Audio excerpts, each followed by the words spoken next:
आता आपण काटोलच्या कोतवालपट्टी गावात आहोत। हे तेच गाव आहे जेथील एशियन फायरवर्क्स कंपनीमध्ये काल झालेल्या स्फोटात 2 मजुरांचा मृत्यू झाला, तर तब्बल 3 मजूर जे आहेत ते गंभीररित्या जखमी झाले।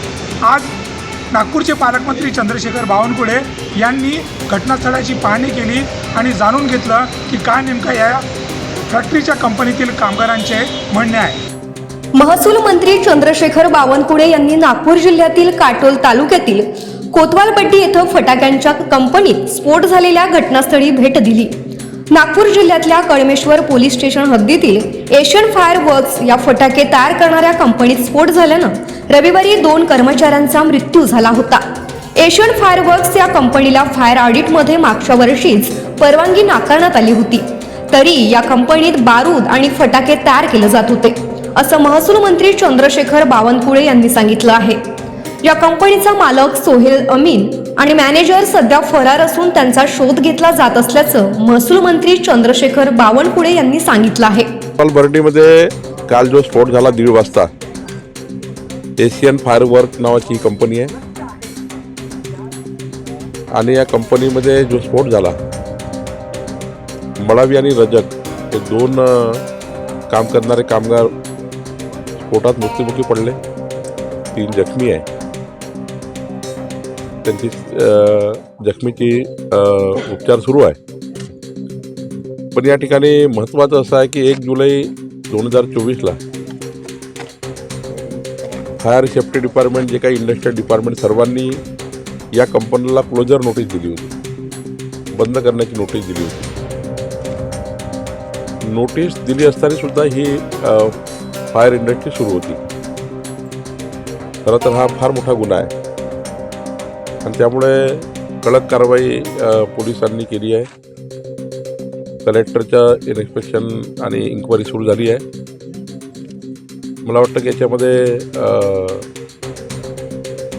आम्ही आता संपूर्ण ही चौकशी करणार आहोत आणि जे दोषी आहेत, म्हणजे मॅनेजर असतील, मालक असतील, सर्व मालकच दोषी असतो आणि मॅनेजरही दोषी आहे, या सर्वांवर कडक कारवाई करण्याची शासनाने निर्देश दिले आहेत। नाही, अजून पोलिसांनी अटक अजून झाली नाही आहे, त्याची अटक लवकरच होईल, कारण ऑलरेडी क्लोजरची नोटीस दिली होती 1 जुलैला आणि बिना शासनाच्या परवानगीने किंवा जे काही नियमाप्रमाणे सुरू नव्हतं। मला असं वाटतं की याच्यामध्ये पोलिसाची इन्क्वायरी उद्यापर्यंत पूर्ण होईल आणि त्यामध्ये मग दोषी जे असतील त्या सर्वांना पोलीस अटक करतील। या कंपनीत काम करणाऱ्या महिला आणि पुरुष कर्मचाऱ्यांनी आपल्या व्यथा महसूल मंत्री यांच्या समोर व्यक्त केल्या। बघितलं कालची घटना की स्फोट झाला आणि मी अशी दरवाज्यामध्ये गेले, इथे एक दरवाजा आहे, तिथे जाऊन सगळी बघितलं तर 2 मुलं मला पडताना दिसले आणि 3 मुलं इकडे पडताना दिसले। बस मी एवढंच बघितलं। त्याच्यानंतर मी अशी पलटायला गेली, माझ्या डोक्याला हीट लागली, त्याच्यानंतर काही पण 3 स्फोट झाले हे मी डोळ्यांनी। किती वर्षांपासून? मी 5 वर्ष मी माल काटत होती मशीनवर। जसा मला आवाज आला स्फोटचा, पहिला आला मला थोडासा, म्हणजे मला काही जास्त आवाज आला नाही ऐकायला, थोडासा आला तर मी तसंच माल ठेवला आणि पाहायला बसली तर बाहेर मला नाही का पूर्ण विस्तो दिसला। तसंच मी बाहेर भागायला आली तर पूर्ण पांढर झाला होता, धुवा झाला होता। पूर्ण बाया बाहेर आल्या होत्या, मी आणि माझ्या मागं अशा 1-2 बाया ह्या आई मी अशा आम्ही मागं राहिलो होतो, माल कापायला गेलो होतो। तर आम्ही सगळ्या गेल्याच्या नंतर बाहेर मागून आलो। काहीच नाही सर, आम्हाला काहीच नाही मिळेल तिथे, काहीच नाही। कधी हँडवॉशने हात धुवायला, कधी काहीच नाही। तिला गेलो होतो 3 बाया, एक दोघी होत्या कोळीच्या बाया, एक मी होती त्याच्यासोबत, एक होती जयश्री सोनवाने, एक होती अमरापाली मेश्राम आणि एक मी होती। वॉशरूमला गेलो होतो तेव्हा तिकडून आलो तेव्हा काहीच नाही होतं। त्याच्यानंतर आली मी आपल्या टेबल खुर्चीवर बसली, त्याच्यानंतर बसली तर स्फोट झाला। पण एक धमाका झाला तर आम्हाला वाटलं का ते एसबीलमध्ये कचरागी भेट होते का नाही, त्याच्यामुळे झाला असं पाहता आम्ही काही लक्ष दिलं नाही, सर्व आपल्या कामोकामी लागून गेल्या त्या टायमामध्ये। मग दुसरा स्फोट झाला, मग आम्ही पाहायला गेलो आणि तिसऱ्या स्फोटमध्ये पूर्ण पांढरं झालं होतं आणि बाहेर निघाले, पळायला पाहत आम्हाला दरवाजे काही दिसे नाही, काही नाही। आम्ही एकमेकीच्या उरावर पडलो, काही बाया आता बस इकडे तिकडे भटकले पण होते, त्यांना पण दरवाजा नाही दिसत, आम्ही पळत कशा गेटच्या बाहेर आम्ही पळत आलो। आम्हाला 3 स्फोटचे आवाज आले, तसे आम्ही बाहेर 2च मुलं म्हणजे मरण पावले। अजूनही काही लोकांना जखमी झाले, एक चेतन मुसरे आहे आणि एक कामते घनश्याम लोखंडे आहे, एक अजून सोईल आहे का हे नाही का? काही तुम्ही किती वर्षांपासून इथे काम करत आहे आणि इथं आम्हाला 2017 मध्ये कंपनी चालू झाली आहे. आता आम्हाला इथं 9 वर्ष होत आहे काम करते. आम्ही 4 बाया आहे इथं. या 9 वर्षात तुम्ही काय परिस्थिती बघितली, त्याच्यानंतर- सुरक्षेच्या दृष्टिकोनातून काय तुमची काळजी आहे? त्याच्या काळजी तर काही नाही आम्हाला, म्हणजे इथं आहे ॲप्रन मिळालं आहे आणि मास्क मिळालं होतं. त्याच्यावर तर आम्हाला काही मिळालं नाही असं. आमचं एकच म्हणणं आहे, आमचं वर्करांचं जे मुलं आहे किंवा बाया आहे, आमचं एकच म्हणणं आहे का जेवढी कंपनी चालू होत नाही तेवढीच आम्हाला पेमेंट लागू पाहिजे. अरे किंवा कंपनी चालू होती किंवा नाही होत, आम्हाला जेवढे आम्ही लोक आहे रोजगार बी झाला आहे तर आम्हाला पेमेंट चालूच पाहिजे. आम्हाला काम केव्हा मिळते केव्हा नाही काही आमचं काही गॅरंटी आहे. आता काम कुठे भेटणार आहे आम्हाला? तर इतक्या कमी पैशात तुम्ही लोक काम करता, जीवावर उधार घेऊन कसं काय तुम्ही तर आमच्या ते पोटासाठी करतो आम्ही. आमचं पोटमध्ये काम करून आम्हाला काम करावं लागते. या महिलांना कुठल्याही प्रकारचं फायर प्रोटेक्शन नसून साधं 8,000च्या तुटपुंच्या वेतनात काम करावं लागत असल्याची धक्कादायक माहिती पुढे आली आहे. यावर समाजसेविका सविता पांडे यांनी आम्ही हा विषय अत्यंत गंभीरतेने घेतला असून या परिसरातील इतर 2 फटाका कंपन्यांमध्ये कशा प्रकारची व्यवस्था आहे याबाबत विचारपूस करत असल्याची प्रतिक्रिया व्यक्त केली आहे. सेविका सविता पांडे मॅडम आहेत, त्यांनी हा प्रकरण जे आहे ते गांभीर्याने घेतलेलं आहे. मॅडम काय सांगाल, तुम्ही इथे आला, कशा प्रकारची परिस्थिती होती काय? मी समाजसेविका सविता पांडे, भारतीय जनता मजदूर सेल महाराष्ट्र प्रदेश अध्यक्षमध्ये निवड झाली आता 3-4 दिवस पहिले. तर मला हे प्रकरण कळलं, लगेच मी इथे आले आणि सगळ्यांच्या जेवढे मजदूर आहेत तेवढ्यांच्या म्हणजे त्यांच्या समस्या जाणून घेतल्या. इथे लेबरला काहीच म्हणजे महत्त्व नाही आणि त्यांची सुविधा पण काहीच नाही. 5 वर्षापासून ह्या लेडीज सगळ्या काम करतात इथे.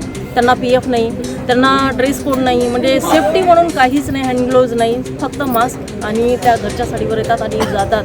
तर या कंपनी मालकाचं म्हणजे कंपनी बंद करा असं यांना नोटीस पण मिळालेली आहे. बावनकुळे साहेबांनी आता सांगितलं, तरी पण यांनी बंद केली नाही, इनलिगल चालूच ठेवली आणि हा हादसा झाला. हा 3रा हादसा आहे आणि छोटं मोठं इथे होतच होतं, तरी पण पोटासाठी हे लोक इथे काम करत होते आणि त्यांना 10 तासाच्या वर त्यांच्याकडून काम करून घेतात आणि फक्त मिनिमम थोडासा पगार देतात, त्याच्यात ते भागत नाही.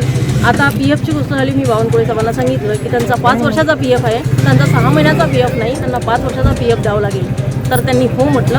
आता बघू, परवा परत मी इथे येणार आहे यांच्या समस्या सोडवण्यासाठी. म्हणून अत्यंत धोक्याच्या ठिकाणी लोक काम करतात, त्यांच्या प्रोटेक्शनची काळजी कशी घेण्यात येते आणि नेमकं म्हणजे ज्यांचा जो PF आहे, किती कर्मचारी काम करतात आणि किती कर्मचाऱ्यांचा PF घेतो? इथे 70 कर्मचारी आहेत आणि 9 महिलांचा फक्त PF कटतो, 8 बायांचा PF कटतो आणि बाकी लेडीज बिना PFनी 5 वर्षापासून इथे काम करतात. मॅडम आता बावनकुळे सर इथे आले होते, काय नेमकी त्यांची मागणी नेमकी काय आहे आणि बावनकुळे सरांनी यांना काय आश्वासन दिलं काय? मागणी यांची हे आहे की यांचा जो PF आतापर्यंत यांना दिला नाही, कमी पगार होता यांचा, तो पगारात वाढ, PF यांना 5 वर्षाचा यांना मिळावं असं यांचं म्हणणं आहे आणि जोपर्यंत कंपनी सुरू होत नाही तोपर्यंत यांचा पगार यांना चालू ठेवावं आणि यांचा सेफ्टीची जी सुविधा जी कंपनीने दिली पाहिजे ते यांना देण्यात यावी. काहीच परवडत नाही, हे आपल्यालाही माहीत आहे आणि त्यांना पण माहीत आहे, काहीच परवडत नाही.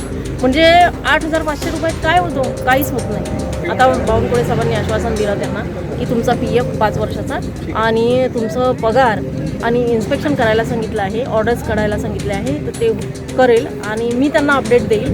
आता परवा येऊन यांची पूर्ण समस्या जाणून पूर्ण लिखित घेऊन आणि बावनकुळे साहेबांना अपडेट. नागपूर जिल्ह्यातील काटोल रोडवरील कोतवालपट्टी तालुक्यात ही फटाके निर्मिती करणारी कंपनी आहे. फटाके निर्मिती करणाऱ्या या कंपनीत फटाक्यांच्या कव्हरमध्ये बारूद भरून त्याचं फटाके तयार करण्याचं काम सुरू असताना रविवारी दुपारी 1:30 वाजताच्या सुमारास हा स्फोट झाला होता.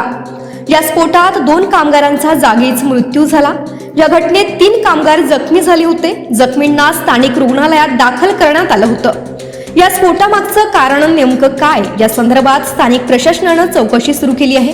या घटनेत मृत्यू झालेले दोघेही मध्य प्रदेशमधील शिवणी येथील रहिवासी होते. या घटनेतील 2 गंभीर जखमींना पुढील उपचारासाठी नागपूर शहरातील हॉस्पिटलमध्ये हलविण्यात आलं आहे.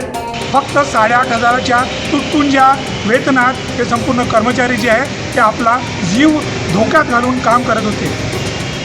कुठल्याही प्रकारचं फायर प्रोटेक्शन न घेता त्या कर्मचाऱ्यांनी ज्या प्रकारे मागील 9 ते 10 वर्षांपासून इथे काम सुरू केलेलं आहे, या कर्मचाऱ्यांना तिथे PF आणि ESIची सुविधा देखील देण्यात आलेली नाही. अत्यंत लाजिरवाणी अशी घटना जी आहे ती नागपूरच्या काटोल भागातील कोतवालपट्टी गावात बघायला मिळाली. कॅमेरामॅन सचिन सह सनी भोंगाडे, शंखनाद न्यूज, नागपूर.